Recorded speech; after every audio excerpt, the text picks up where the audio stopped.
of a day in Marathi, Hindi, English. 3 in 1. ब्रह्मांड की सभी शक्तियाँ पहले से ही हमारी है। यह हम ही है जो अपनी आंखों पर हाथ रख लेते हैं और रोते हैं कि अंधेरा है। विश्वातील सर्व शक्ती आधीच आपल्या आहेत। आपण डोळ्यासमोर हात ठेवतो आणि अंधार आहे म्हणून ओरडत असतो।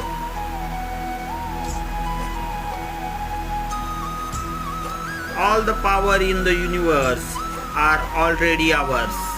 It is we who have put our hands before our eyes and cry that it is dark. Please like and subscribe the channel and press bell icon for the notification.